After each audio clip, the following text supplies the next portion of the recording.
Hello and welcome back to the Crime Reel. Time for something a little different. Here are 3 stories by the brilliant author Alan C. Logan, narrated by me as an all-in-one super long video for you.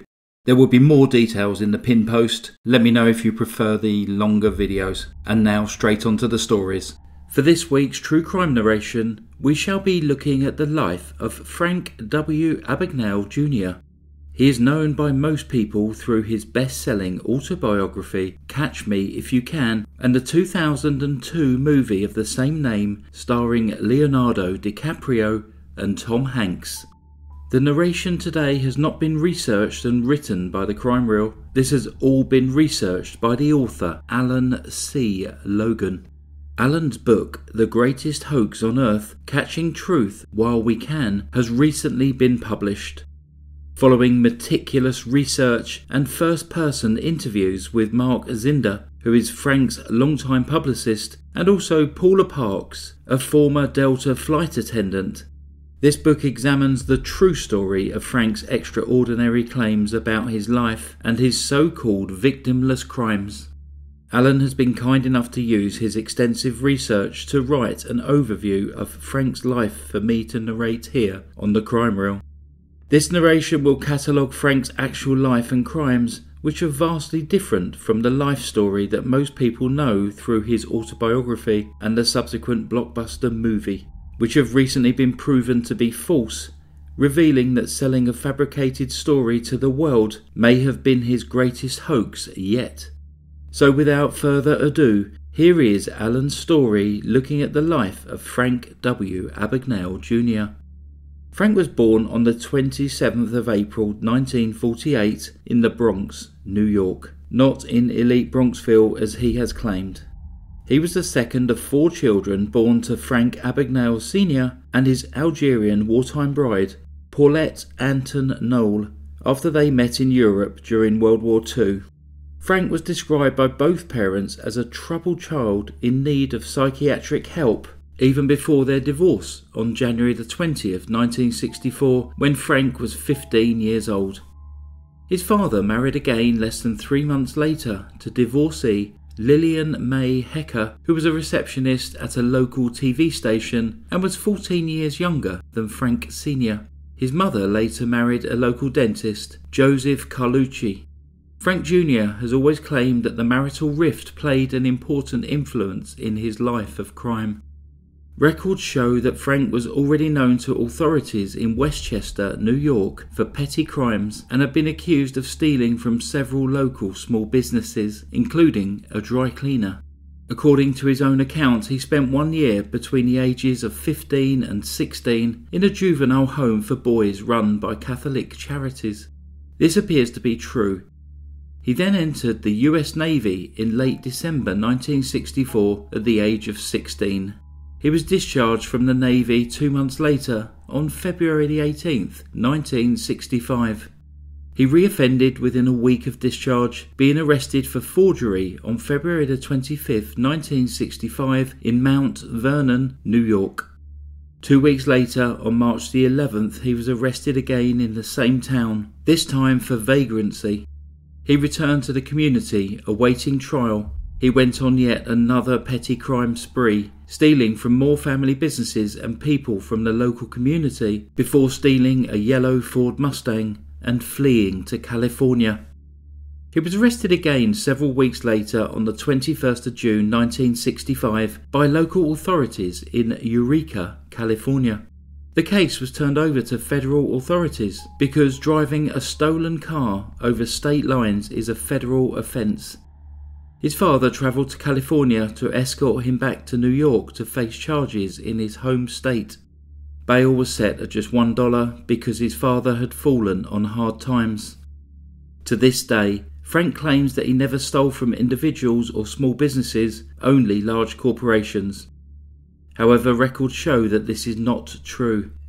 When he returned to New York, he still had an outstanding arrest warrant by the Westchester Police for the checks that he had cashed against New York businesses for close to $350, which is about $4,000 today. Several weeks later, on the 15th of July 1965, failed to attend his federal court appearance in Manhattan because he had already been arrested by local Westchester police in Tuckahoe, New York. Curiously, when he was arrested retrieving items from a local tailor, he was wearing a pilot's uniform. This is the first documented report that he was impersonating a pilot.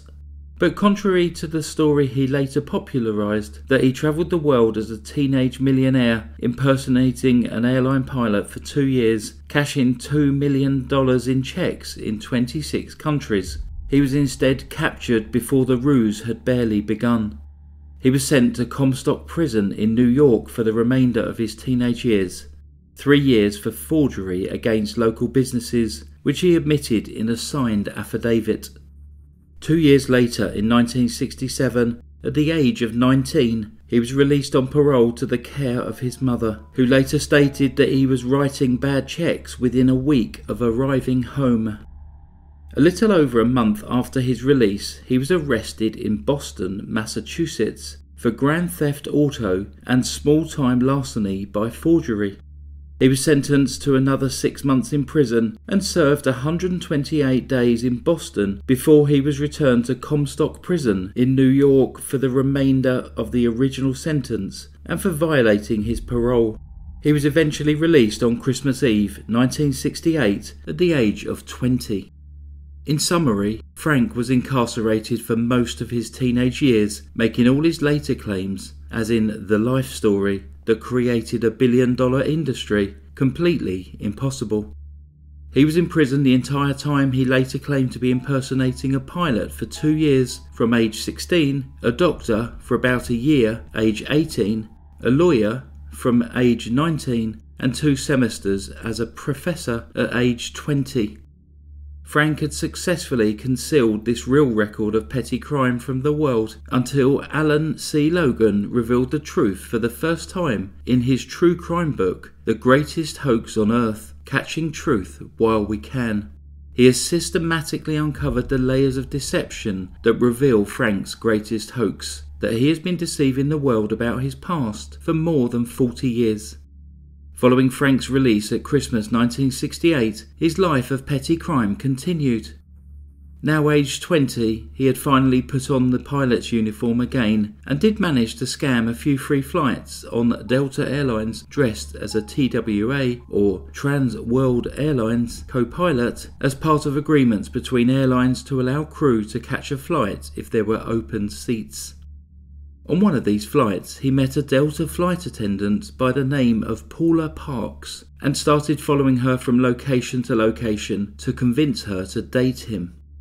She spoke publicly for the first time to Alan about her experiences, describing how she felt stalked and tried to extricate herself from the situation, but not before Frank had met her parents in Baton Rouge, Louisiana, and charmed them. Not long after she went home to nearby New Orleans, Paula was horrified to learn that Frank had returned to Baton Rouge and moved in with her parents, taking advantage of their southern hospitality. He inserted himself into the community and local church, posing as a furloughed pilot, trying to get a position working with vulnerable children. During the weeks he was living with the Parks family, he was stealing from them and at least one small business in Baton Rouge. This was discovered within weeks and he was arrested and charged with vagrancy on Valentine's Day 1969. TWA Airlines confirmed they were aware of his antics and had received numerous complaints about a vagrant posing as a pilot over the previous few weeks.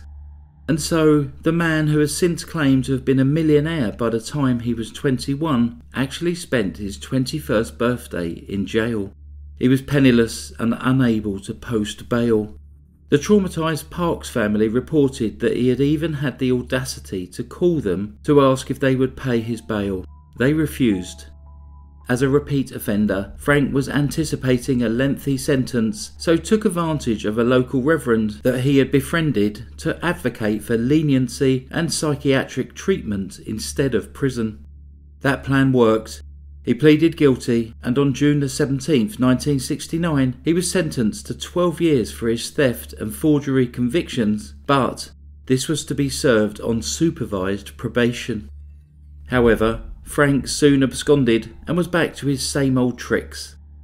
By the time the judge in Baton Rouge ordered a formal bench warrant, Frank had already stolen at least 2 more cars and cashed a few bad checks. This time in Sweden and France, again targeting trusting locals and small business.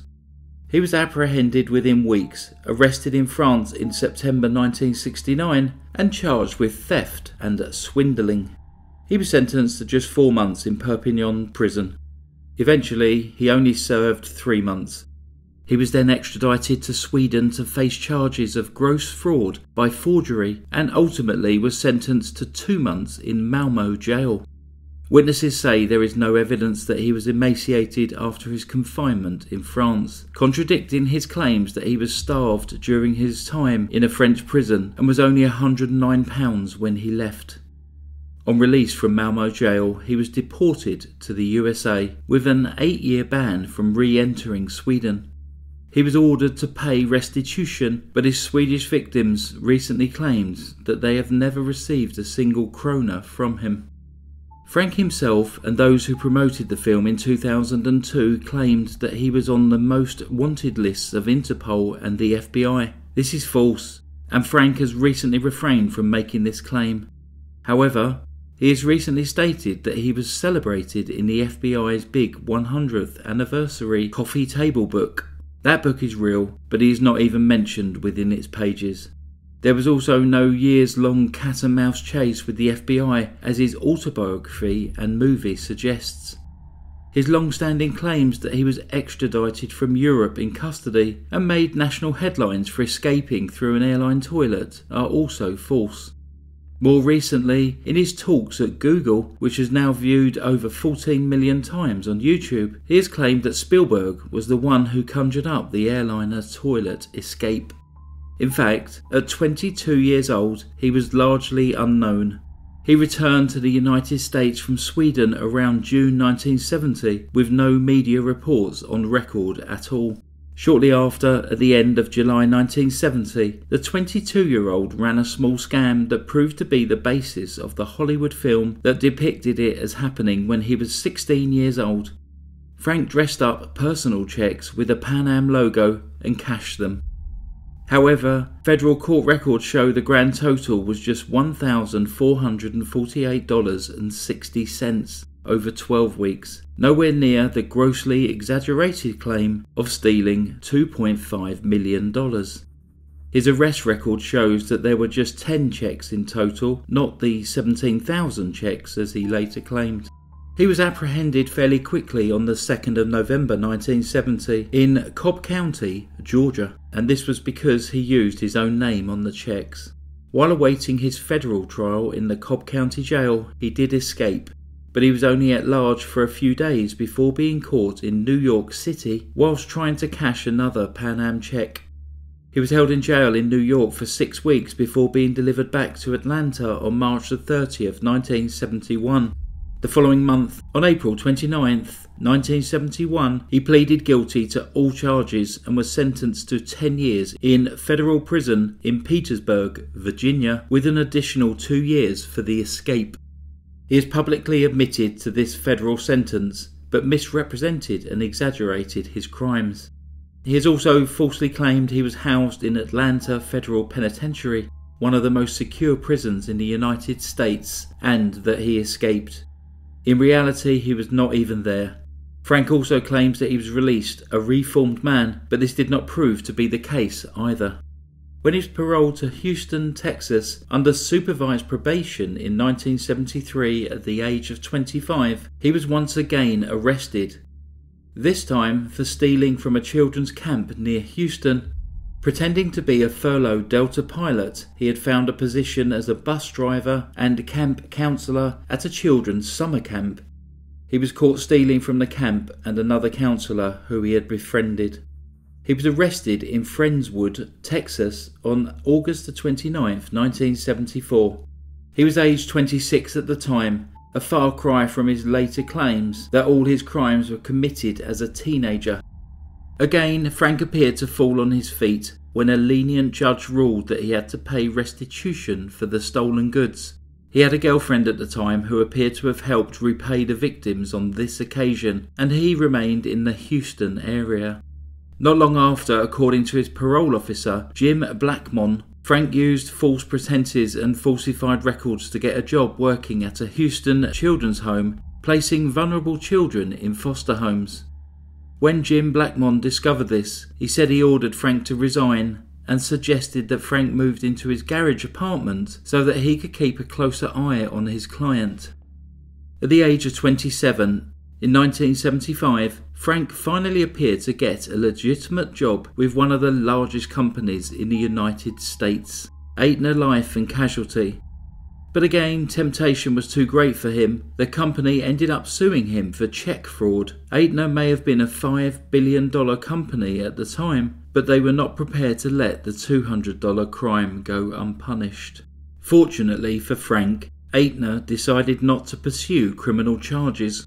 With a natural gift for persuasion and storytelling, he caught the eye of several powerful individuals who helped to market and amplify the story. This included meeting marketing giant Leo Langlois, who helped to market the NASA space program, and Houston Chronicle journalist Stan Redding, who would later help rewrite Frank's life story as the co-author of Catch Me If You Can. The story was reconstructed with complete fabrications and gross exaggerations, carefully romanticised to play on audience heartstrings and glamorised with fairy tale flair for wide appeal. Frank was recast as a teenager to make audiences more sympathetic to his deliberately embellished crimes and his largely fictional cons, when in reality his small Pan Am check fraud scheme and many other crimes were as an adult. Even today, Frank continues to use his youth as an excuse, claiming that he would never have done it if he was an adult. His story was an overnight success after his appearance on the hit game show To Tell the Truth in the spring of 1977. That episode, which you can find on YouTube, has been viewed over 1 million times. This was then followed by appearances on The Today Show and Johnny Carson's Tonight Show that drew enormous national fame. The book, Catch Me If You Can, was an instant New York Times bestseller. It was the basis of the 2002 Hollywood blockbuster and $1 billion enterprise, including a Broadway play. When the story first appeared, not everyone was fooled. Several skeptical journalists investigated the claims and found them to be unsubstantiated. They contacted locals where Frank had claimed to have impersonated a lawyer, doctor and professor, and were met with denials in every case. But without the evidence of where he really was, which is now known to be Comstock Prison, and without the reach of the internet, these local reports were largely unnoticed and ignored.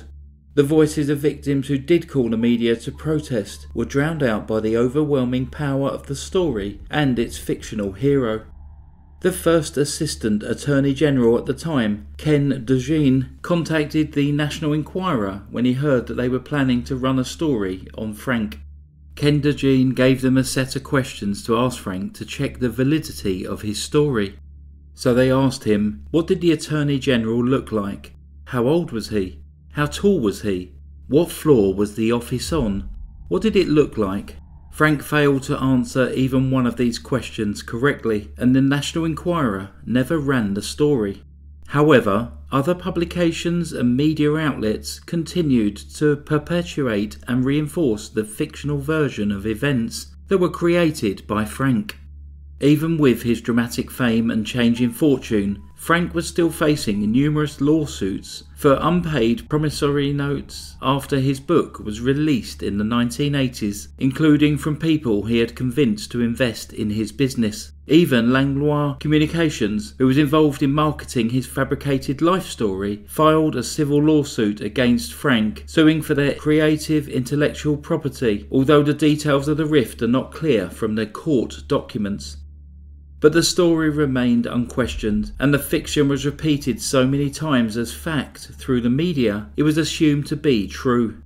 It has even made its way into academic textbooks without serious efforts to verify the claims of the self-proclaimed conman. Today, the con has a life of its own. Dozens and dozens of YouTube videos claim to present the true story of Catch Me If You Can, only to repeat the claims of Frank, who is a self-proclaimed conman. Perhaps Frank's most remarkable achievement yet is reaching the stage of talks at Google in 2017, renowned as a source of truth and fact-checking, in which he tells numerous lies throughout, most notably that he was arrested only once in his life. Over 40 years after the con began, Frank is still on lucrative speaking tours with a new generation of admirers. His Talks at Google lecture has been viewed over 14 million times on YouTube, to great applause and adoration for a man who says his victimless crimes targeted only hotels, banks and airlines. He is also revered as an ambassador for the AARP, which is the American Association of Retired Persons, advising the elderly and the retired and protecting them from fraudsters like himself. It is only in 2021 that Frank's greatest hoax has been exposed, and that is that he has been conning the public for almost 45 years. Whilst researching another great conman, Dr. Robert Spears, who has a bona fide resume as a great imposter, Alan C. Logan noticed the number of comparisons being made to the life of Frank Abagnale, and so his extensive research began. He soon discovered that few of Frank's claims are true. Remarkably, as the curtain of deception is pulled back, it seems stunning how easily Frank was able to convince the world, and how willing we have been to take the word of a conman. The full details of the findings by the author Alan C. Logan can be found in his critically acclaimed book, The Greatest Hoax on Earth. He has used a diverse trail of meticulous research, forensically collected from public records, arrest reports, court witnesses, National Archive file statements and local reporting. And there are even secret, never-before-seen letters that reveal Frank as a very troubled young man who is very far from being a criminal mastermind. These records ultimately prove that he was in prison for almost the entire period he claimed to be travelling the world as an imposter. In Alan's book is also included first-hand accounts from Frank's former manager, Mark Zinder, who was his constant companion during the 1980s heyday of Frank's celebrity and success. To this day, Frank continues to tell essentially the same story, collecting generous speaking fees from the world over. The book also shows how Frank has changed his story over the years, shifting his narrative when occasionally challenged, or to adapt to cultural changes. Whilst few seem to have noticed this, Alan C. Logan has obtained early recordings and documents that captured the conman in his own words, especially in the early days of the development of his autobiography in the late 1970s. His investigation confirms that Frank's actual criminal history, whilst extensive, does not bear any resemblance to his Catch Me If You Can narrative. It is largely the record of a small-time thief caught stealing from both individuals and small businesses over a decade, and this included multiple prison sentences for these crimes. In April 2021, the national media outlet NPR, November Papa Romeo, ran a story on these revelations and the newly uncovered evidence. They contacted Frank, who declined to comment. There is no doubt that Frank W. Abagnale has made up most of his crimes and benefited enormously from this.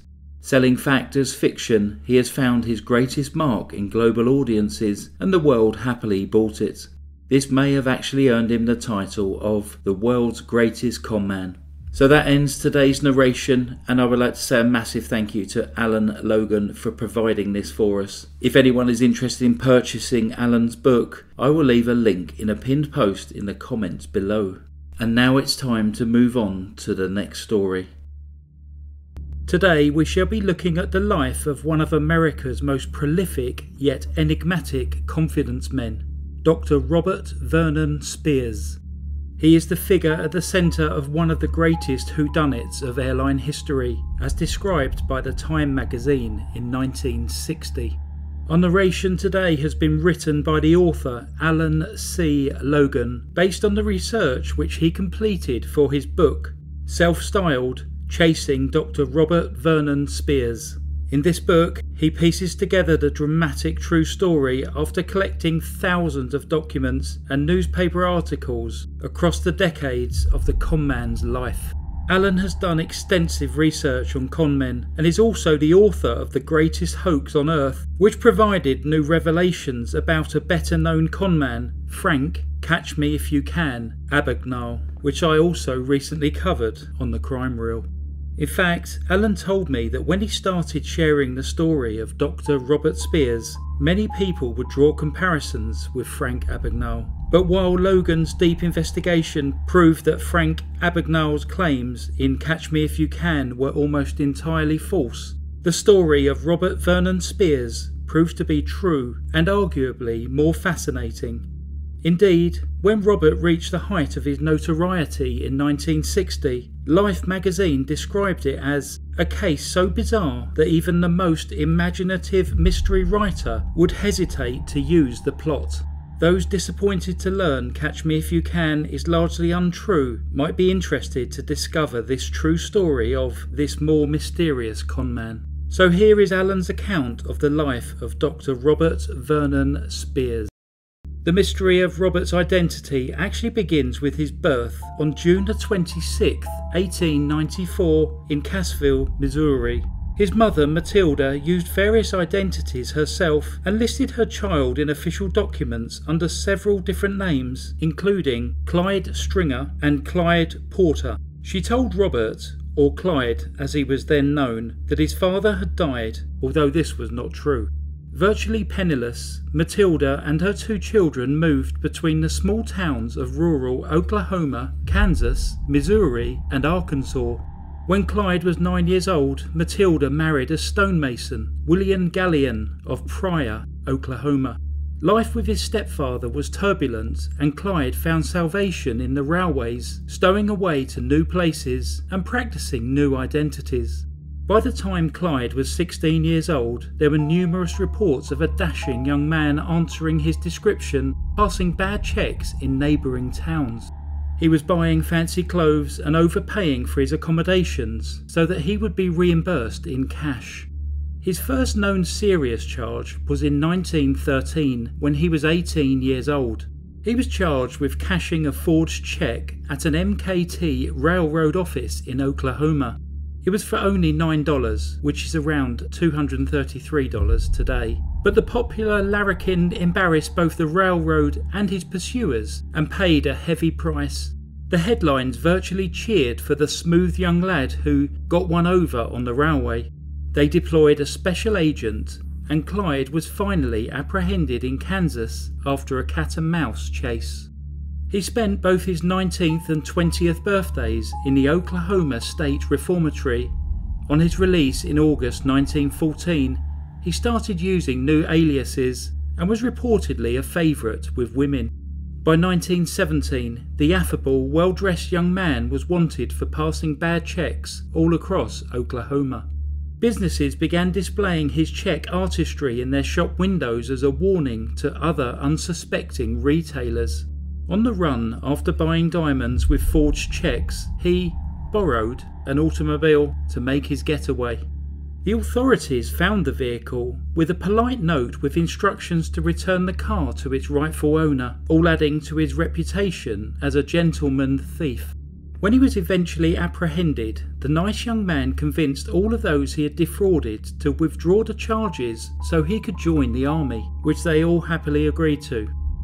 In December 1917, Clyde signed up to the military under the name of Robert Vernon Spears.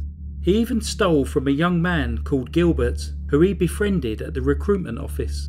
Seemingly still under the spell of Robert's charm, Gilbert refused to press charges and pleaded with the police to let his friend go. "Spears is not a bad fellow, even if he did take my money," he insisted to the frustrated chief of police. "And besides, I like him and would like to serve in the trenches with him," said Gilbert. After basic training, Robert was deployed to England with the 314th Aero Squadron in World War I.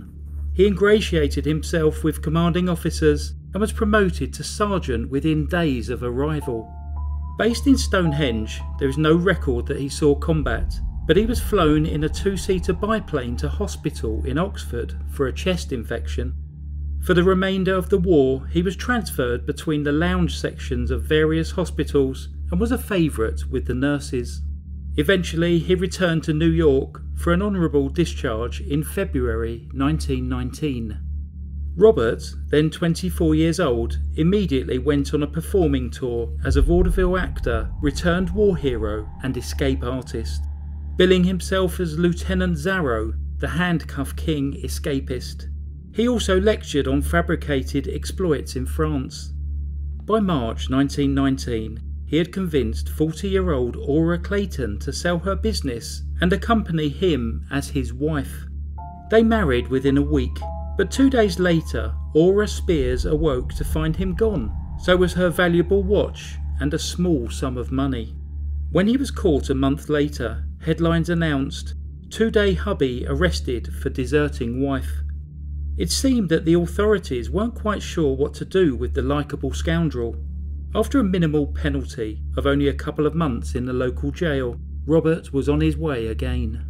By January 1920, he had settled in Oakland, California, and soon befriended his Swedish landlord's daughters, who provided the perfect entry for Robert into high society. He seemed the perfect match for 23-year-old beauty Dorothy Eastwood Hayes, who believed he was the son of respected Dr. and Mrs. George Spears of Toledo, Ohio. Robert told Dorothy he was a university-educated electrical engineer and investor in Oklahoman oil futures, a man with clear prospects.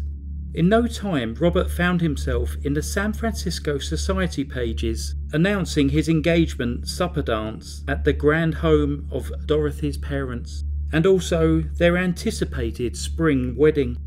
A natural salesman, Robert easily gained legitimate employment at the Marchant Calculating Machine Company, and he soon became one of the top salesmen in the Pacific Northwest.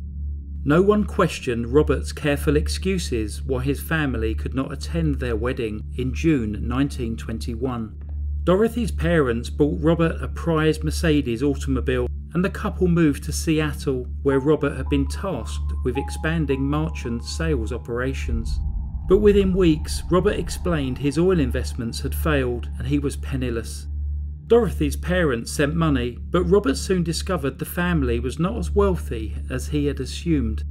In April 1922, almost a year after their nuptials, Dorothy was shocked by a call from jail asking her to wire $750.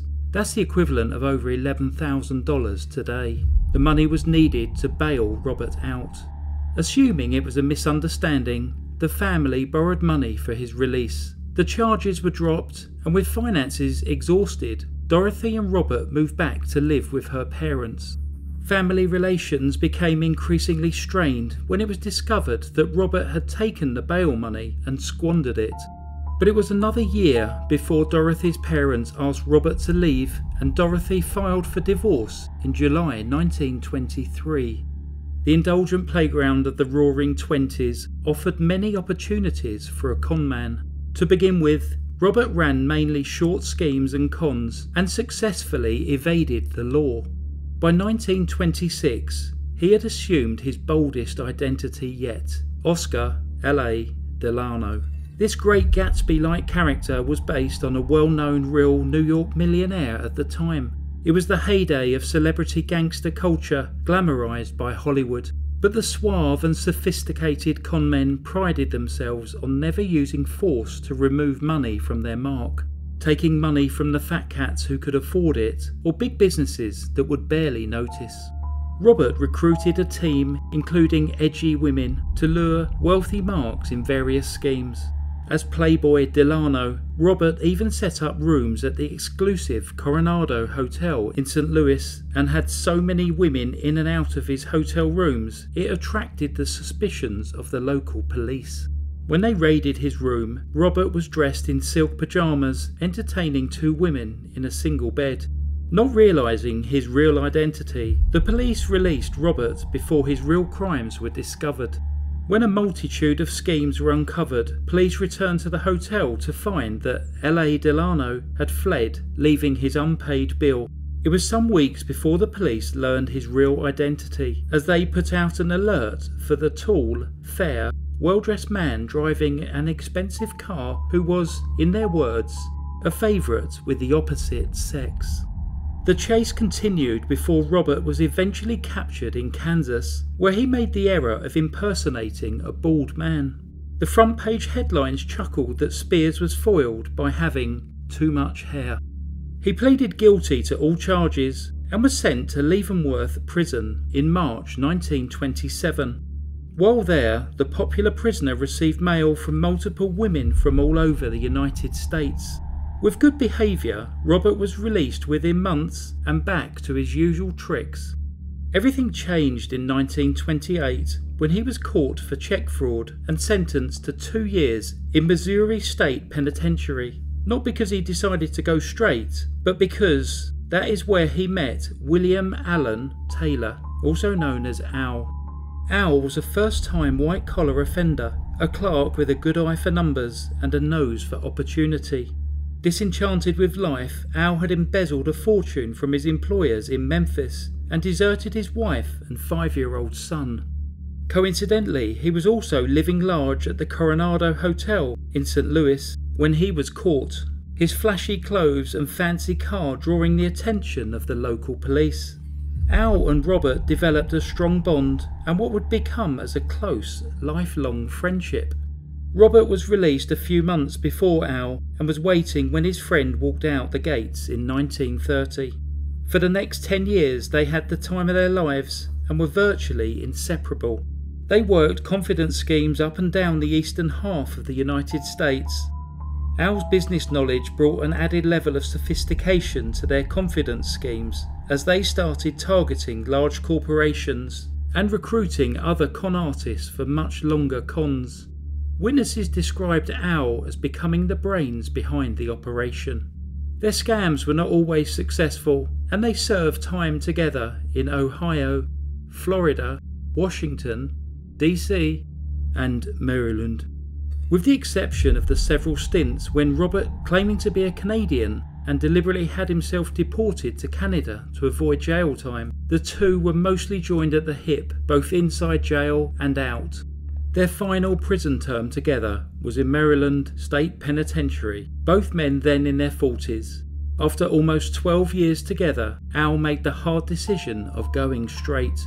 When released in 1940, Al moved to Tampa, Florida, for a new life as a quiet, unassuming tire salesman. Robert made a fresh start in Minneapolis, Minnesota.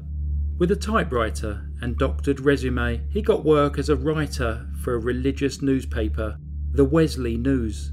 A year later, when Al was engaged to marry divorcee Alice Steele, Robert also appeared to be settling down.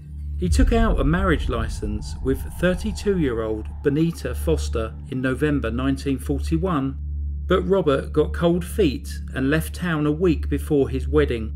He was bound for California and paid $15 for a cross-country ride share with 3 strangers. Robert's plans were derailed when the bag with his earnings disappeared, and he suspected one of his fellow passengers.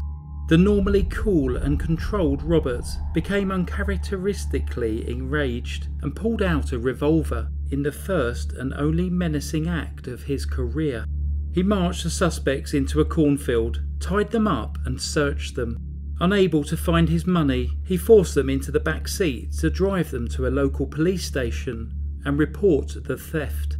Bizarrely, he placed a chloroform-soaked blanket all over his passengers. As they entered the small town of Weatherford, Oklahoma, the passengers regained consciousness and threw the chloroformed blanket over Spears.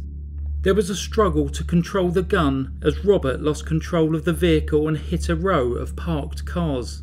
3 rounds went off, grazing the head of one passenger and passing through the chest of another. Miraculously, neither wound was fatal. Robert was shot in the hand during the Hollywood-style tussle for the gun. With Weatherford townsfolk in pursuit, Robert incredibly took a tear gas gun from his pocket. He let a round off, tear gassing the pursuers, including the mayor of Weatherford. Robert was back in the headlines again after the weird gunfight tale. The headline read, 2 men shot, 3 anaesthetised in wild 1,000-mile car ride. As soon as his identity and criminal history became known, Robert was the only one charged. He faced his first serious offence, first-degree robbery, which, in Oklahoma, could meet with the death penalty. The notoriety of the case attracted a prominent defence attorney who negotiated a generous plea deal. 4 years for second-degree robbery if Robert pleaded guilty to stealing the car at gunpoint. Having armed robbery on his resume was infuriating for the gentleman conman who maintained that he was set up. Robert had a strangely respectful relationship with the law. When caught, he would normally admit what he had done fair and square, as long as it was true. Robert spent just 2 years in Oklahoma State Penitentiary at McAllister, missing his friend Al Taylor's wedding. Robert was determined to stay out of prison when released in May 1944. He began planning for a new career as a respectable doctor in Dallas. He started making influential contacts and learning the ropes by attending medical conferences. He obtained a legitimate Texas license, albeit based on a forged degree and largely focused on lifestyle and psychological medicine. By 1950, he had a thriving practice, mainly using non-invasive, low-risk naturopathic remedies. He married 25-year-old Frances Massey in 1950 and settled into respectable social circles in the Dallas suburbs. Although he listed himself as an MD, he mainly moved in naturopathic circles, which had gained popularity as a backlash to the harsh drugs and surgeries of the 19th century. Throughout this period, Robert and Al were in regular correspondence, and Al would frequently come to stay with Robert and Frances on his holidays, but he would always come alone. Alice openly disliked Robert and could not understand the friendship between the men. She was unaware of their criminal past and blamed Robert for the eventual breakdown of her marriage and divorce from Al in 1955. Alice and Al remained amicable for the sake of their son. Remarkably, he was elected president of the Texas Association of Naturopathic Physicians and secretary of the National Association of Naturopathic Physicians. By 1956, he hosted the International Conference for Naturopathic Physicians. In 1957, amid a government inquiry into political corruption in the Texas legislature, his criminal past was almost exposed. Robert was called to testify to allegations that Representative James Cox had been bribing the naturopathic physicians, threatening to outlaw the practice unless they paid large sums annually. Dr. Robert's rival, Dr. Howard Harmon, had hired a private investigator because of his suspicions that association funds had gone missing under Robert's presidency. Howard Harmon also mounted a coup and ousted Robert from the presidency.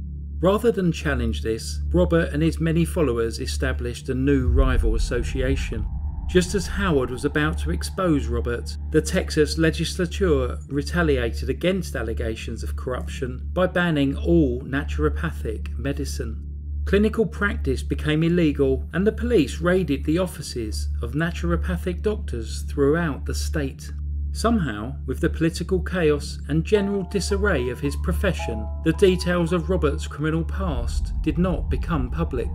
When 63-year-old Robert then discovered his wife Frances was pregnant, there was added pressure to find a new career. He had already befriended Hollywood legend Dr. Donald Loomis, fitness guru to the A-list movie stars. After leaving MGM Studios, Donald Loomis had set up a chiropractic practice to disguise his far more lucrative activities as an abortionist. In the days before oral contraception, the underworld of illegal abortion was at perilous heights. With millions of women seeking abortions, it was safer for the police to tolerate competent practitioners like Donald Loomis rather than drive desperate women further underground to untrained butchers. By 1958, Robert had set up his own lucrative home visiting service in Dallas. He had obtained a formula for a non-surgical, non-invasive abortion paste and offered to supply Donald Loomis and go into business with the chiropractor in Los Angeles. Robert bought a house not far from Donald's Palos Verde Estates mansion. In March 1958, following a complaint from a Dallas motel, the police raided the room of a couple who had just employed Robert's services. The case was resolved with a misdemeanor plea and a $1,000 fine. With the Spears' second child on the way, they put their Dallas home on the market and made the move to Los Angeles, where Donald operated without interference from the police. Robert thrived in Los Angeles, generating $2,000 a week working with Donald. That money is around $17,000 today. Things went well until a complaint in July 1959 that forced the hand of the LAPD. Robert was arrested and cooperated fully with the police. By naming Donald as his partner, Robert was hoping for leniency. This backfired, and Donald was also arrested. A decade of insulation from law enforcement evaporated, and so did Donald's friendship with Robert. The trial was set for December 3rd, 1959. Robert hoped the charges could be resolved as easily as they had in Dallas. Robert gave up abortions, and instead he travelled extensively selling his formula through his extensive networks. As a frequent traveller, Robert purchased several travel insurance policies that would pay $122,000 on his death.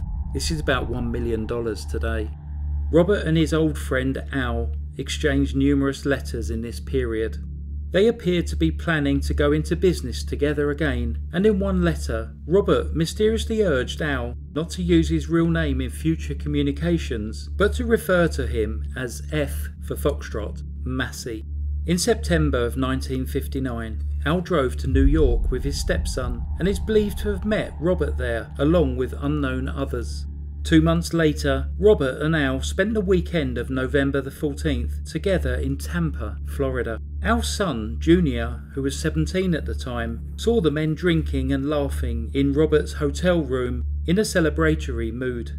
According to Junior, Al was carrying over $600 in cash, which was unusual, and Robert and Al were planning to meet an unknown man they referred to as the Fellow. Alice also had multiple visits from Al that weekend. He seemed stressed and agitated, looking for Junior. He said that he was about to fly to Atlanta to look for a new job. Around the same time, in the early hours of November the 16th, 1959, Robert was scheduled to fly back to Dallas. These events all took on a new significance when Flight 967 to Dallas disappeared from radar at 1:55 a.m. and crashed into the Gulf of Mexico. 42 people were on the passenger manifest, including Dr. Robert Spears of Dallas. There were no survivors, and flight debris suggested foul play. This evidence and more is discussed in detail in the book Self-Styled. A number of early theories emerged as the families of the passengers were notified, including Frances Spears, widowed at the age of 35 with 2 small children. Several witnesses recalled seeing a man in a brown suit carrying a newspaper but no luggage, hurrying toward the Flight 967 gate right at closing time, but it is not clear if this man ever boarded the flight. Within days it became clear that Al Taylor had also disappeared. There was no evidence that he had gone to Atlanta as planned, and his car was also missing. It was a distinctive salmon pink 1957 Plymouth. Alice, who openly loathed Robert, was suspicious there was a connection between Robert and her missing ex-husband, but the authorities would not take her seriously. Eventually, Alice got a court order to open Al's mailbox and discovered an airline insurance policy.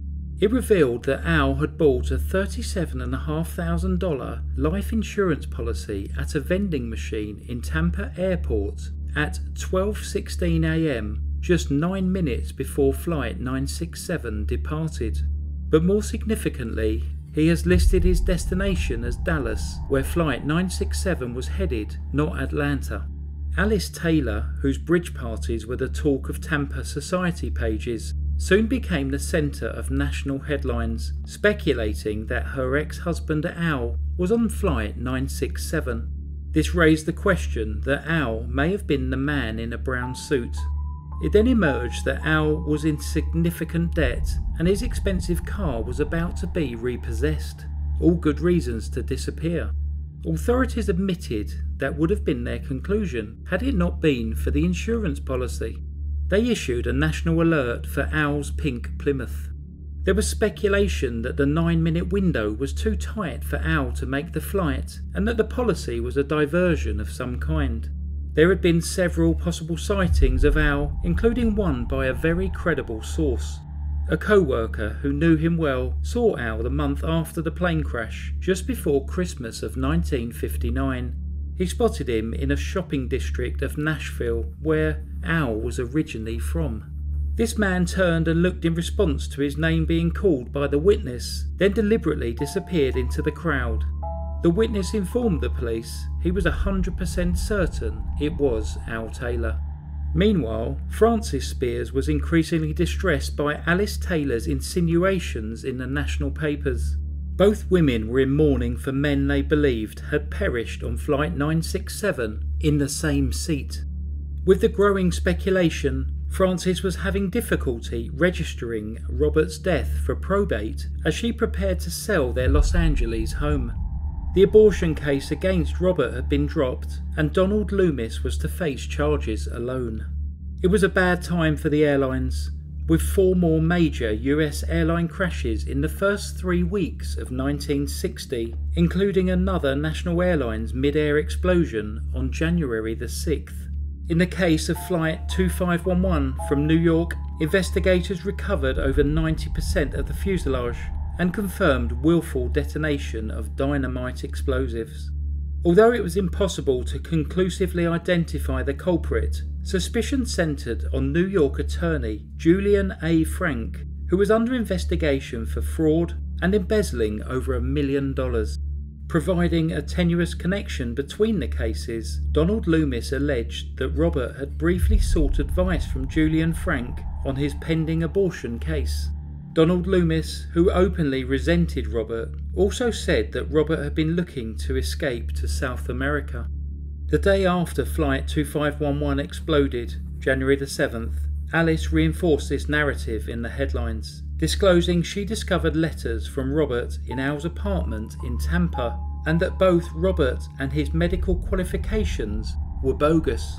Alice was enjoying the spotlight, holding press conferences and exclusive interviews, all turning public opinion against Frances and Robert.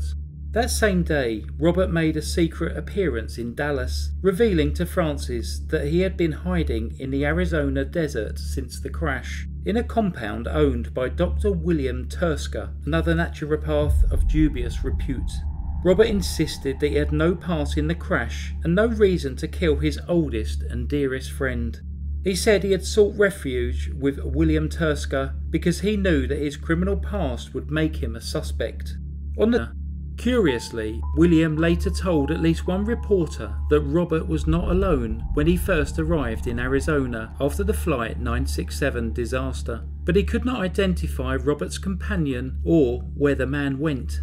There was also the question that a third man was involved based on Robert and Al's plans to meet with the fellow before the crash. A week later, on January the 14th, the FBI report was released to the Civil Aeronautics Board, proposing that Robert faked his own death for his young wife to collect the large insurance policy.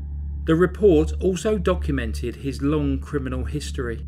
Alice Taylor felt vindicated as she reminded the media that she had a premonition about Robert's bad character. A belligerent Donald Loomis also claimed Robert had demanded money to stay silent about the extent of the massive abortion operation. However, Alice Taylor got more than she bargained for. On January the 16th, she was stunned to discover her own former husband's criminal past, complete with a long series of mugshots and outstanding warrants for Al's arrest. Alice knew nothing of Al's secret past. She immediately blamed Robert for leading her weak-willed husband astray.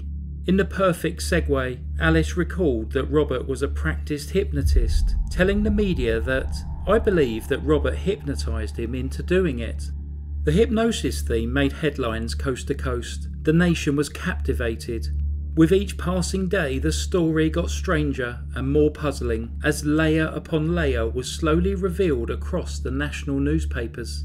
Alice was quick to defend Al's good character, acknowledging that the revelation explained his moody and withdrawn behaviour and his strange relationship with Robert. She described him as a man who was easily manipulated, not a criminal mastermind. And she insisted he was not the kind of man who would ever desert his family or leave his son, not knowing that he had done exactly that in 1928, nor that he was the criminal mastermind behind their confidence schemes for a decade. So far, Frances had said little to the press, making her an unsympathetic figure. Eager for a national exclusive, Dallas reporter Eddie Barker finally convinced her to speak. Cornered and loyal to her husband, she later admitted that she was in an impossible position and could not reveal the truth. Eddie Barker released a series of interviews with Frances in the weeks that followed. These and other details are available in the book, self-styled. The first interview ran on January the 17th and was a national sensation, fueling the rivalry between the widow wives. In Arizona, Robert saw the headlines. He was losing trust in William Tursker and decided it was time to make a move. He abandoned the Plymouth in the desert, filed down the serial numbers, and destroyed the crankcase so it was inoperable. He did not realise he had already been recognised on a recent trip to get supplies in Phoenix. William's ex-wife had reported the chance sighting to the FBI. Robert checked into a Phoenix motel under a favourite alias on January the 19th. Hotel staff said he appeared to be waiting for someone and stayed in the lobby for hours. The next day, just as he pulled away in a cab for the airport, FBI agents made their arrest at 3:40 p.m, January 20th, 1960. J. Edgar Hoover personally announced that Robert Vernon Spears was in custody, and the news quickly reached Washington, interrupting discussions on Capitol Hill. During the interrogation, Robert gave a simple account. He and Al were both heading for Dallas. Al wanted to take his car but had a neck injury and couldn't face a long drive to Dallas. Al asked him to drive the 57 Plymouth to Dallas, and Robert gave his ticket to Al. Robert heard about the Flight 967 disaster along the way and was devastated to think his old pal had perished. Robert then simply decided it was an opportunity for a fresh start. It was soon clear that the FBI had very little evidence and no concrete basis to charge Robert. They needed to find a loophole to hold him on, and they did. Because Al did not formally give him permission to drive the car west of Texas, he had technically stolen the car, and he was charged with the federal crime of transporting a stolen vehicle over state lines, the 1919 Dyer Act. In the weeks that followed, the soap opera rivalry between Alice and Frances escalated, with new revelations as Alice shared letters exchanged between Robert and Al. Alice's claims that Al had asked her to marry him again were called into question when a mystery woman told reporters that she had a relationship with Al shortly before his disappearance and did not believe he was dead. Frances also made allegations of bribery, payoffs and police corruption within the LAPD. Many other conspiring vested interests emerged, including Al Taylor's own lawyers. As the deep friendship between the Conmen emerged, many felt it was unlikely that Robert would kill his friend and 41 others. Violence, even for an insurance scam, also seemed out of character for both men. The additional motive of escaping a single abortion charge also seemed disproportionate, especially as Robert previously only faced a $1,000 fine and no jail time for a similar offence. Robert Spears' co-defendant, Donald Loomis, had been charged with over 500 abortions and only sentenced to 6 months. A waitress specifically remembered Al making small talk about going to Dallas, supporting Robert's story. If Al had truly been trying to disappear, buying an insurance policy would have directly sabotaged his plan and made no sense. Others speculated that Al was far more sophisticated and may have done this deliberately to cause confusion. As Al's mental state and past character came into focus, some also wondered if he might have committed murder-suicide without Robert's knowledge. In either case, his erratic behaviour and urgent attempts to find Junior suggest he was planning to leave for some time or for good. The police worked with Mexican law enforcement to seriously explore the significant possibility that Al had fled south of the border. Dallas radio reported that some of Al's personal belongings appeared to have been found in Dallas. Junior even called in to confirm he had been called to Dallas to identify them. But things went strangely quiet as Alice began legal efforts to declare Al legally dead so Junior could make the insurance claim. Pundits agreed the stolen car charge was flimsy and unlikely to stand. There was nothing concrete to implicate Robert in the Flight 967 disaster, and no other new charges were made. He was expected to return to face his single abortion charge and would likely be a free man before long, even if he had to serve some time. So all was shocked when he pleaded guilty to the stolen car charge and was sentenced to the maximum possible of 5 years. For his abortion charge, he was sentenced to another 5 years to be served consecutively, in effect 10 years. But to make matters worse, they transferred him to one of the world's most notorious prisons, Alcatraz Island. Robert released Frances from their marriage, but they remained in regular communication. Their young son tragically died while Robert was in prison. Robert even assisted the Taylors in declaring Al dead, not for Junior or Alice, but for reasons of his own. Some still believe that Al had escaped to a new life. In the end, only Alice and Junior benefited financially from the whole incident. The official Civil Aeronautics Board accident report, with the aid of the FBI, concluded that there was no evidence that the Flight 967 disaster had been anything more than an accident. After thoroughly investigating Robert, they found no direct evidence that his activities had any bearing upon the accident. Even so, Robert was tried and convicted in the court of public opinion. This was also convenient for the airlines, and it was perhaps no coincidence that a National Airlines PR man wrote a book essentially concluding that Robert was responsible for the crash. Under the guise of another book deal, journalist Eddie Barker also tried to cash in, suggesting that he could tell Robert's story as a way to support Frances and his children. But no book eventuated, and Eddie published stories that served only to implicate Robert further. It later appeared that Eddie had been working at the behest of the FBI, making recordings that might incriminate the prisoner. From prison, Robert prepared his own case for appeal. After 7 years, a judge overturned the stolen car charge and set the conviction aside. But an unsympathetic system slow-walked his release for half a year. Robert finally said that he had been coerced by the FBI into pleading guilty under the threat that Frances would also be indicted. He claimed he had been assured a 90-day maximum sentence serving any abortion sentence concurrently. In short, the veteran conman was claiming that he had been conned by the FBI.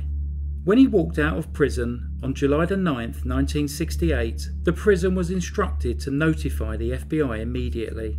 He moved back to Dallas, where Frances still lived, to be near his daughter. Frances had by now remarried. Robert died a free man 10 months later on May 2, 1969, aged 73. He made headlines again for a final time as the New York Times marked his death with a 2-column obituary. Almost 10 years since he was presumed dead in the airplane crash, it was Frances who identified his body. It was also Frances who took care of his memorial and ensured he was remembered for his military service.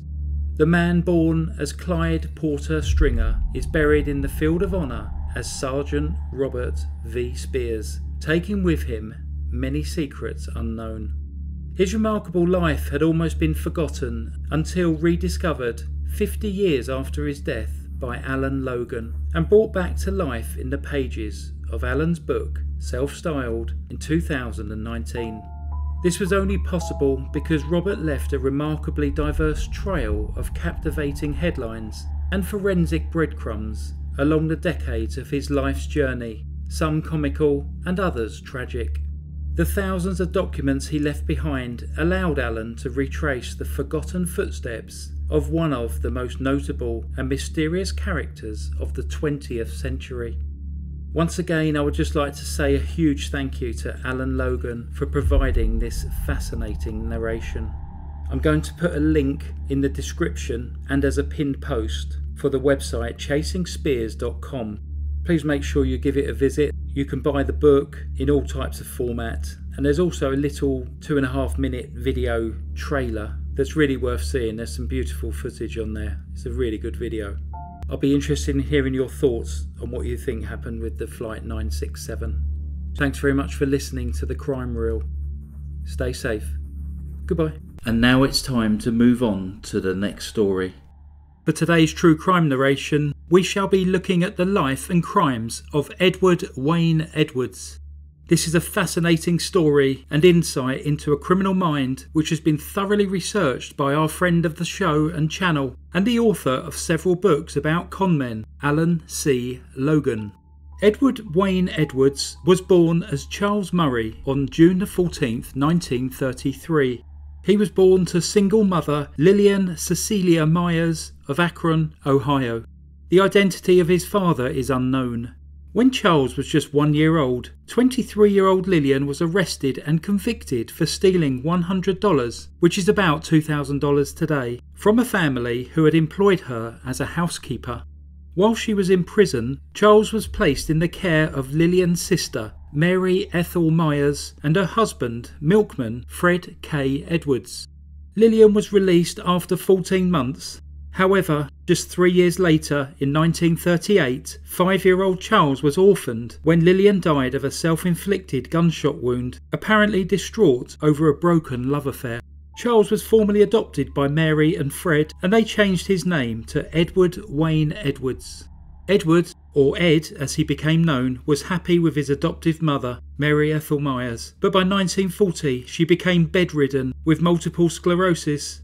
Because of her illness and his stepfather's drinking problem, 7-year-old Ed was sent to an orphanage in Palmer, Ohio. There, Ed later claimed he was subjected to relentless abuse and humiliation by both staff and other boys under their care.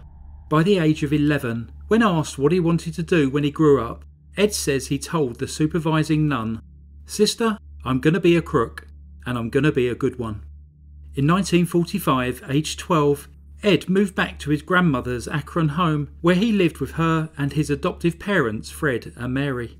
Mary, just 36, was increasingly frail and died later the same year. With little in the way of parental supervision, at the age of 12, Ed began his life of petty crime by stealing bicycles and collecting money door to door for families of individuals he claimed had just died. He started setting fires and calling in fire alarms for the thrill of seeing the response. He later admitted, "I love to see the fire trucks, to hear the sirens, but most of all I enjoyed seeing the crowd and the confusion. Indirectly I was being noticed since I caused all the hubbub. They were stoking the fires of my desire for attention." At 14 years old, Ed was shipped off to the Philadelphia Protectory, a reform school run by the Christian Brothers. He was there for over a year, again claiming horrific treatment. Days after his 17th birthday, he signed up for the United States Marines. After completion of basic training, Ed was anticipating deployment to Korea, but was disappointed to learn 17-year-olds were excluded from entering combat. While on leave, in his hometown of Akron, Ed wore his uniform and boasted of his heroism in Korea.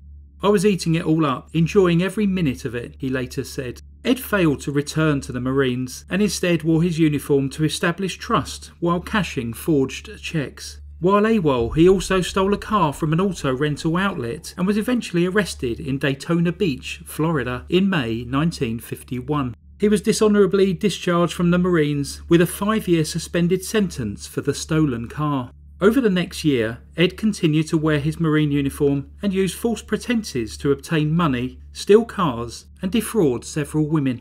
Eventually, he was arrested by the FBI for impersonating a federal employee and interstate transportation of a stolen car. He was sentenced to 2 years in Chillicothe Reformatory in Pennsylvania. Released in 1954, Ed went back to Akron, where he made the news once again. This time as a hero, the ex-Marine discovered a hotel fire at 2 a.m, called in the alarm and evacuated the sleepy guests. Not long afterwards, perhaps concerned that authorities might deduce that he was the one who set the fire, Ed left town. Travelling through Denver and Dallas, he continued his spree of theft and forgery. In Jacksonville, Florida, Ed used a trumped-up CV to land a job as a private investigator and then began an affair with an 18-year-old woman who was married to a 71-year-old man. He drove the woman and her young daughter to his hometown of Akron, Ohio, but was arrested again. Social services arranged for the 18-year-old woman and her child to be returned to Jacksonville. In Akron City Jail, Ed noticed a payphone in close proximity to the entrance to one of the courtrooms and, on the 5th of April 1955, saw an opportunity to escape. He asked to use the payphone, and when the jailer was attending to another prisoner, he slipped past, ran through the empty courtroom and out into the street. He made his way to Florida, where he obtained a social security card with the stolen identity of a US Army soldier, James Garfield Langley. By the autumn of 1955, at the age of 22, he got a job on a potato farm in Idaho Falls, Idaho, and he married 18-year-old Jeanette White. The couple travelled throughout the United States as James and Jeanette Langley. Ed robbed service stations along the way and was eventually caught in Billings, Montana on March 7, 1956. Ed admitted to the armed robbery of service stations in Seattle and Spokane, Washington, Reno, Nevada, Portland, Oregon, Sacramento and Oakland in California, and Great Falls and Billings in Montana. Jeanette was also arrested, but eventually released without charge. With Jeanette holding her husband's arm and crying in court, Ed was given a 10-year sentence in the Montana State Penitentiary. Soon after, Jeanette was granted a divorce and remarried. She was already pregnant with Ed's son, but gave him her new husband's name. After serving only 3 years in the Montana State Penitentiary, Ed was paroled in June 1959. On release, authorities from Portland arrested him from an outstanding armed robbery charge in Oregon. He was transferred to Portland, where he was processed and released on 5 years of supervised probation. There, Ed wasted no time in finding a bride. In November 1959, he travelled to Washington State to marry 17-year-old Marlene Hayworth. She was a Portland Catholic school student who believed Ed was an undercover government agent working for the CIA. The couple remarried in Oregon in July 1960, where the event was recorded in the society pages of the Oregonian newspaper. On November 27, 1960, Ed was in a crowd of onlookers as police investigated the scene of a double murder in a Portland Lover's Lane. Larry Ralph Payton had been stabbed to death in his car, and his girlfriend, Beverly Ann Allen, was initially missing and feared slain. Both were 19 years old. Ed maintained he was there out of curiosity after other onlookers had already gathered. A week later, Ed was arrested for an unrelated incident for calling in false fire alarms. As a violation of the terms of his robbery probation, he was taken to Portland City Jail. At intake, it was noted that Ed had a recent bullet wound to the arm. He gave varying accounts for the origin of the bullet wound, telling one detective it happened while target practicing and another that his wife misfired the gun during an argument. To avoid more jail time, he enlisted the help of one of his wife Marlene's friends in a ruse. Ed asked the jailers if he could call his probation officer, making sure they could overhear what was really a fabricated conversation, arranging his release on bond. Marlene's friend then called the jailer posing as the officer, confirming Ed's probation detainer was lifted and he was to be released. It worked. Ed was released the following morning, December 10th, 1960, and immediately fled Portland with his wife Marlene. As the details of the Payton Allen double murder emerged, Ed became a viable suspect.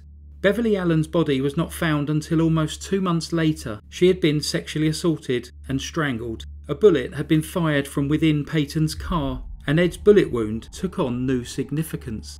In April 1961, 5 months after the murder, a federal warrant was issued for the escapee, but Ed continued to evade authorities, travelling throughout the US with Marlene, impersonating a Marine and cashing checks. They had an extended stay in Houston, Texas, where Ed worked as a supermarket manager under the name Gene Starr. By November 1961, Edward Wayne Edwards made the FBI's top 10 most wanted list. The FBI press release described Ed as having a high IQ of 132, an incredible criminal career, and an ego to match. He stole a car from a Houston auto rental agency and drove to Minneapolis, where he set up a practice posing as psychiatrist Dr. Jerry Love, and he dispensed pills to numerous patients. Marlene worked as a secretary at a local auction house. Dr. Love practiced for 2 months until an observant patient noticed what appeared to be a handgun in a drawer.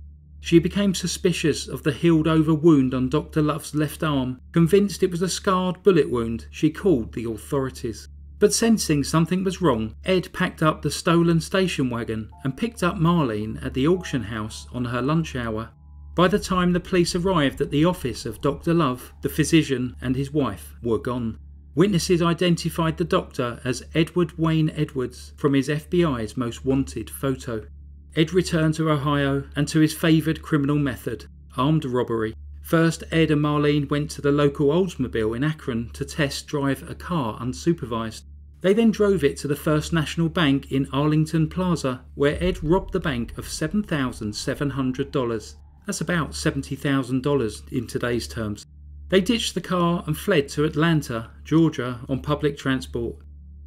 Ed later described his amusement when he saw a fellow passenger reading True Detective magazine featuring Edward Wayne Edwards. If only he knew. Once in Atlanta, rather than keep a low profile, Ed drew attention to himself by flamboyantly flaunting his ill-gotten gains. He bought stacks of high-end clothes and paid for a 1958 pink Cadillac in cash. According to a police informant, the owner of the pink Cadillac, who claimed to be a freshly discharged Marine, was buying whiskey for everyone and slinging money around like water. Atlanta detective Larry Bradley, by chance, had just received a copy of Ed's most wanted poster the day before. Against the odds, when Bradley showed his informant the poster, he shouted, "That's him, that's him." Bradley and a partner immediately moved in to arrest Ed and Marlene in January 1962. With no evidence to link Ed to the Peyton Allen Lovers Lane murders, they were transported back to Ohio for the armed robbery charges. It was learned that Marlene had feared for her life with Ed. He had physically assaulted her, and she truly believed that he was working undercover for the CIA and committing crimes at their behest. Ed pleaded guilty and was sentenced to 15 years for armed robbery in Leavenworth Federal Penitentiary in Kansas. Marlene, now 19 years old, was released without charge and returned to Portland, where she divorced Ed.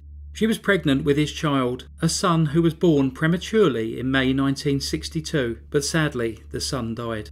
In prison, and no longer on the FBI's famed most wanted list, Edward Wayne Edwards was destined for a different kind of fame, and the trajectory of his dramatic new life began in Leavenworth. While there, Ed claimed he was greatly influenced by prison officer John E. Alexander, who guided him toward a life of reform and redemption.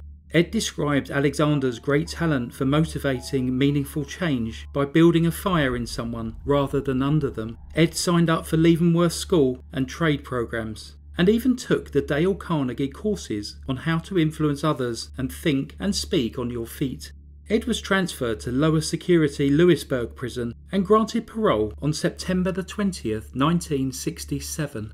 He had already pre-arranged work for Shantz Cartage, a trucking company in Akron. Ed said that this was set up by Teamsters boss Jimmy Hoffa when they became chums in Lewisburg prison. Records confirm that they were both housed in Lewisburg for approximately 6 months.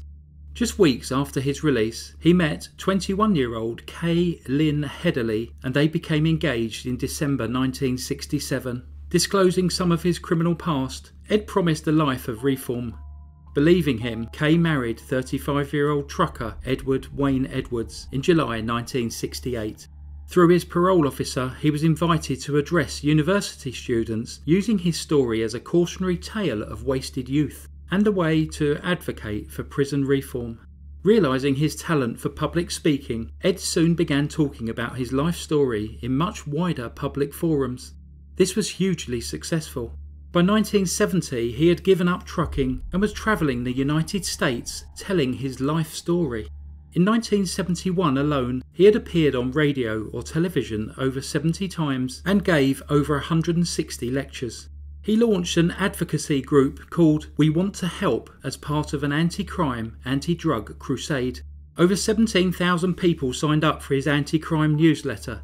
His lecture marketing materials stated that he was now working for the FBI and various law enforcement agencies. 2 other men had been arrested and found guilty of first-degree murder in the Peyton Allen Lovers Lane killing, and Ed was no longer a person of interest.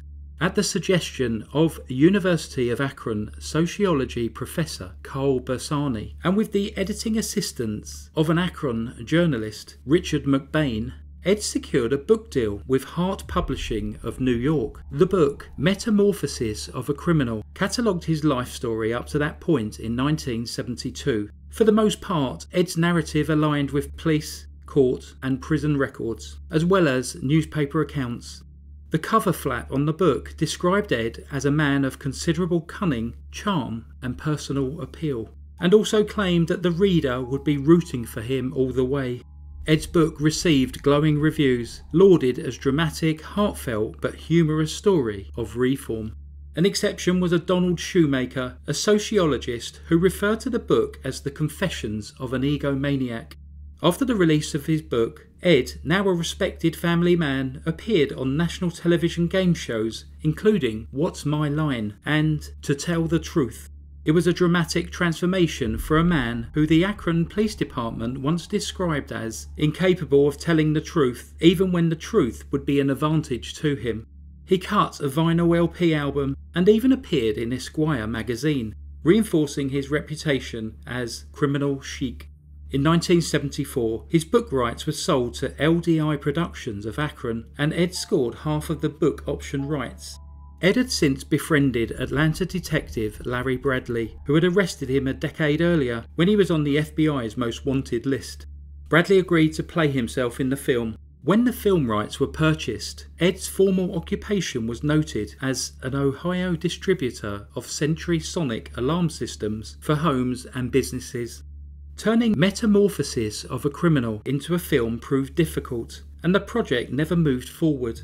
By the end of 1977, the book was out of print. The last newspaper account of Ed travelling and lecturing about Metamorphosis of a Criminal was in 1977. That was on July the 31st. He was the keynote speaker at a youth retreat near Altoona, Pennsylvania. Just weeks later, Ed, now with 5 children, abruptly packed up his family and moved to Fairfield, an isolated area of woodland in central Florida. They left behind Doylestown, Ohio, where police were investigating a Lovers Lane double murder that had occurred on August 8, 1977. William Lavaco, 21, and Judith Straub, 18, had been shot to death in the Silver Creek Metropolitan Park. The Edwards family didn't stay long in Fairfield. According to Ed's daughter, April, the family moved 16 times before she finished high school. In the summer of 1980, they were living in Johnson Creek, Wisconsin, another remote area where Ed took a job as a handyman at the Concord House, a local bar and dance hall with adjacent campgrounds. On August the 9th, a local couple, Kelly Drew and Timothy Hack, both 19, went missing. They were last seen leaving a wedding party at Concord House. Ed was questioned by the police. He had a bloody nose, which he claimed was the result of a mishap while deer hunting. By the time the teens were found dead in a cornfield 2 months later, Ed and his family had left town. Both victims had been shot to death. Kelly had been sexually assaulted. There were no prime suspects, and the case went cold. In 1982, the Edwards family were living on a furnished rental property in a rural area north of Pittsburgh, Pennsylvania. The house went up in flames. Unharmed, Ed moved the family to Marietta, Georgia, where they lived with a police officer Ed had befriended. Investigating the fire, Pennsylvania authorities determined that the fire had been deliberately lit and furniture had been removed beforehand. Ed had sold the furniture before he torched the house. He was convicted of arson and theft and spent a little over 2 years in Pennsylvania's Western Penitentiary. The family stayed together, and upon release, Ed lived in various locations, including Burton, Ohio, a rural area outside Cleveland. In 1993, Ed wrote to the FBI asking for his personal file. He said he was writing a new book about his adventures, including all the famous prisoners he met. "I've changed," he exclaimed in the letter, claiming this time it was for real. He also got back in touch with Richard McBain, who had edited Metamorphosis of a Criminal 20 years earlier. While the family was living in Burton, Ed took Danny Law Glockner into their home. Ed treated him as his own son. Although an adult, Danny had been a foster child and never established a true parental relationship. Ed changed that. Danny referred to Ed and his wife Kay as Dad and Mom, and at 24 years old in 1996, he petitioned the court and changed his name to Danny Boy Edwards. Around Christmas Day 1996, Danny Boy went missing. In April 1997, his body was found by a hunter, buried in a shallow grave, less than a mile from the home he once shared with his adopted dad, Ed. There were no clear suspects. The case remained unsolved, and the family moved to Arizona. The new book never materialised, and Edward Wayne Edwards gradually slipped into obscurity. They moved a couple more times, with stints in Oklahoma and Florida and Louisville, Kentucky. By 2009, Ed was sickly, obese, diabetic, and living in a trailer park with his wife. That year, Ed's daughter April read a true crime story about a 1980 unsolved double murder near Fort Atkinson, Wisconsin. Now adult, she recalled that her family had briefly lived there around the time. Increasingly suspicious about her father's history, she began to entertain the uncomfortable idea that her own father was a murderer. She contacted the sheriff's office in Wisconsin. Investigators had since processed quality DNA evidence from the scene of the cold case, including that extracted from a semen sample belonging to the perpetrator. The Wisconsin investigators visited Ed at his home in Kentucky. He refused to provide tissue samples for DNA analysis, so they returned with a court order. On July the 8th, they conclusively matched the DNA found on Kelly Drew with Ed. He was arrested on July the 30th, 2009 and transported to Wisconsin. Initially, Ed pleaded not guilty. Strangely, despite indisputable DNA evidence linking him to the Wisconsin double murder, he admitted to a different double murder in Ohio where he wasn't even a suspect. He confessed to the murder of Billy Lavaco and Judith Straub in August 1977, just days after his well-publicised event as a motivational anti-crime speaker. His motivation soon became apparent. He was seeking conviction in a state with the death penalty. He also pleaded guilty to the Wisconsin double murder before his transfer to Ohio. But Ed miscalculated. Ohio did not have the death penalty in 1977, and his guilty plea instead resulted in a life sentence. His autobiography, Metamorphosis of a Criminal, was also re-examined in a new light, revealing many signs of the sociopath's violence towards women, including detailed physical assaults. Her eyes were practically swollen shut. Her expression was pleading and anguished, but I was unmoved, he wrote about one girlfriend. About his wife, Jeanette, he wrote that he knocked her down, kicked her, picked her up, knocked her back down, fattened her lip, bruised her up. It seemed bizarre that these details were overlooked by all those who gave his book such high acclaim and the game shows that promoted his book on camera. Many of Ed's descriptions were at odds with the claim on the book's cover that the reader would be rooting for him all the way. But Ed's most shocking admission was yet to come. In 2010, in another attempt to receive the death penalty, Ed confessed to murdering the man he once regarded as his son, Danny Boy. To collect $183,000 in life insurance, he lured Danny to a secluded area of a local cemetery and shot him in the face. I went on home as if nothing happened. I'm responsible for it. It didn't work on my conscience, he told the Associated Press. I spent the money. I was having a good time. You do it. You forget it was done and go about your business until the next time, he said. This time, Edward Wayne Edwards was sentenced to death. His date for death by lethal injection was set for August the 31st, 2011. But he also escaped this date with destiny. On April 7th, 2011, Ed died of natural causes, aged 77. Despite his confessions, Ed took many secrets to his grave. Some detectives maintain that he was the likely perpetrator in several other unsolved Lovers Lane murders. Among these, the 1956 murder of teenage sweethearts Patricia Kalitzi and Lloyd Bogle in Great Falls, Montana, was strikingly similar to Edward's later killings. He was known to be in Montana around that time with his previous wife Jeanette, just before he was arrested there for armed robbery in 1956. In 2010, journalist Phil Stanford re-examined the Peyton Allen double murder in Portland. The men convicted in the Peyton Allen case were released on parole after only a few years. The evidence behind their conviction was flimsy and centred around the testimony of a person reported to be mentally unstable. Stanford discovered police records wherein it was reported that prior to the 1960 murder, Allen had befriended an ex-con who had recently been released from the Deer Lodge prison in Montana. Obviously, this elevates the likelihood of Ed's involvement. His notoriety has also made him the subject of many substantiated theories and urban legends. Some have proposed he is responsible for the most notable unsolved crimes in North American history, ranging from the Black Dahlia murder to the murders of Jimmy Hoffa, JonBenet Ramsey and Chandra Levy. Many have searched his autobiography for hidden clues of other crimes he may have committed. Few argue that the greatest clue may be in the title itself, Metamorphosis of a Criminal. As he received accolades for his redemption and the attention he had always craved, his secret metamorphosis had been in an entirely different direction. True to his childhood goal, he had become a successful criminal whose greatest crimes had escaped detection. It would have remained so if his own daughter had not raised her suspicions. That concludes today's story. Once again, I would like to extend my thanks to Alan Logan for researching and writing this fascinating case for the Crime Reel. Please like and subscribe to the video and leave any comments down below. Thanks very much for listening to the Crime Reel. Stay safe. Goodbye.